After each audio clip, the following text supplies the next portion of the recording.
Di saat ku tak berdaya, kuasa-Mu yang sempurna.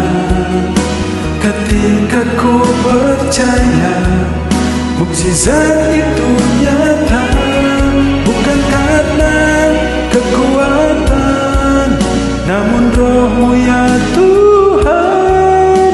Ketika ku berdoa, mukjizat itu nyata.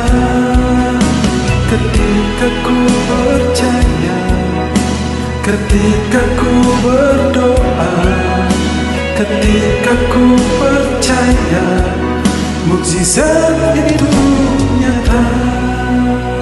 Halo sahabat Santo Paulus, selamat bertemu kembali di channel Santo Paulus ini. Salah satu bukti atau tanda kita disebut orang beriman terletak pada aktivitas doa kita. Dalam arti, kita disebut orang beriman jika kita mau dan selalu menyempatkan diri untuk berdoa kepada Allah di dalam berbagai kesempatan hidup. Mengapa? Karena ternyata hanya orang berimanlah yang pernah dan mau berdoa, entah apapun agamanya. Sementara orang yang tidak beriman atau para ateis itu pasti tidak pernah berdoa. Nah, apakah arti atau makna doa yang sebenarnya? Silakan ikuti katekese santai ini tentang doa. Karena doa adalah tema yang sangat luas, maka saya akan membuatnya dalam beberapa serial. Ini adalah serial pertama.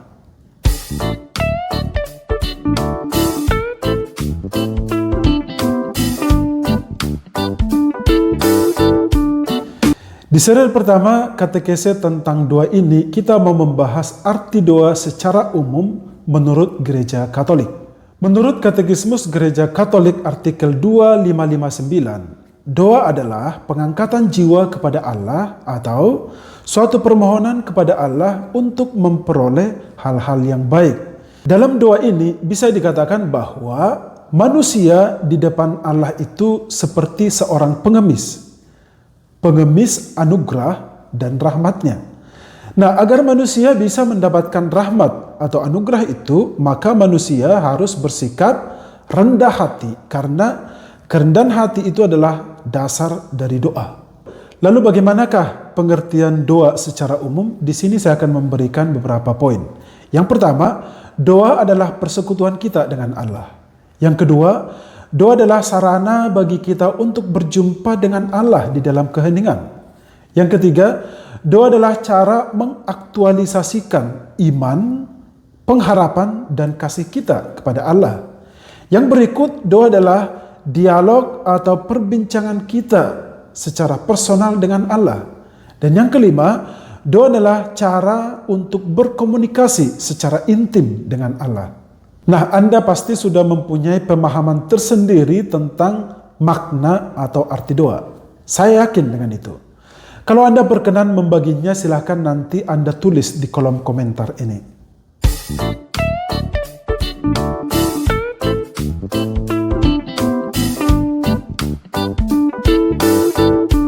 Dari manakah kita mempunyai kebiasaan untuk berdoa? Atau siapakah yang mewariskan tradisi berdoa kepada kita? Jawabannya adalah yang pasti dari para nabi atau tokoh-tokoh penting dalam kitab suci. Akan tetapi, tradisi doa yang kita hidupi saat ini, kita wariskan dari Yesus. Di dalam Injil kita bisa menemukan ada begitu banyak kisah di mana menceritakan Yesus sering berdoa sendirian. Contoh, yang pertama, Yesus berdoa setelah bangun pagi. Ini bisa menjadi yang kita warisi sekarang seperti doa pagi. Dalam Markus 1 ayat 35 dikatakan bahwa pagi-pagi benar waktu hari masih gelap, Yesus bangun dan pergi keluar.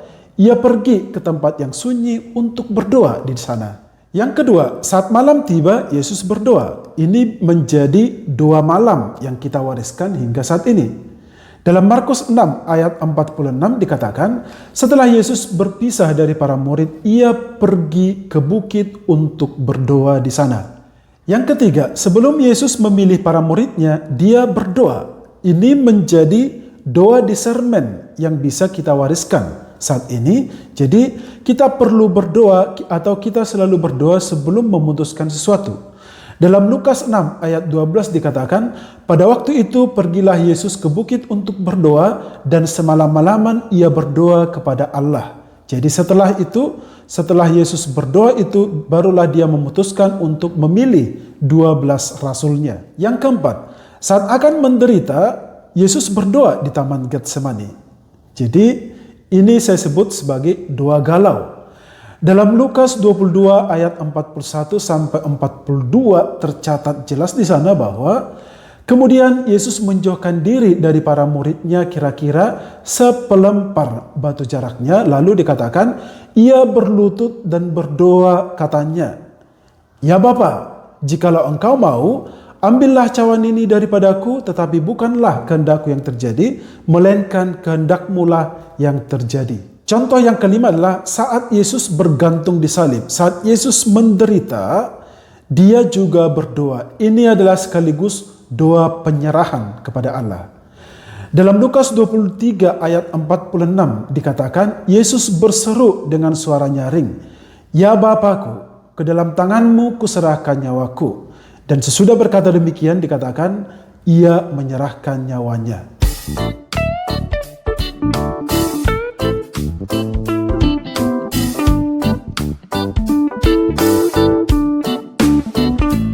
Dari 5 contoh ini, saya bisa mengatakan bahwa ternyata memang Yesus itu adalah pendoa ulung. Dia selalu berdoa dalam berbagai kesempatan hidup yang dia alami.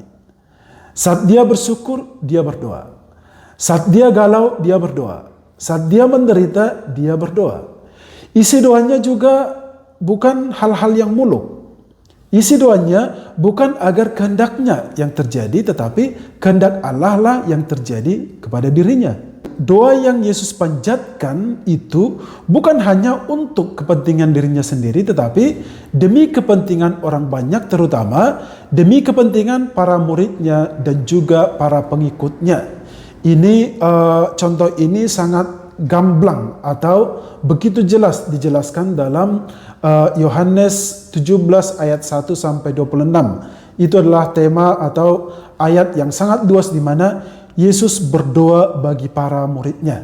Satu hal yang menarik lagi adalah bahwa ternyata Yesus tidak hanya berdoa, tetapi dia juga mengajari muridnya untuk berdoa. Makanya lahirlah doa Bapa kami yang sangat terkenal. Demikian juga Yesus menyuruh para muridnya berdoa agar mereka selalu tidak jatuh ke dalam pencobaan.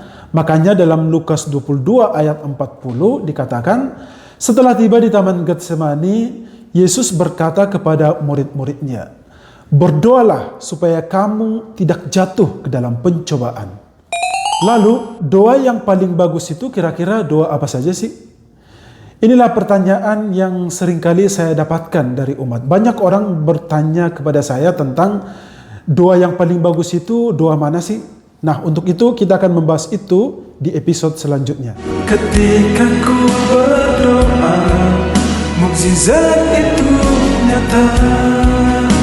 Ketika ku percaya, ketika ku berdoa, ketika ku percaya,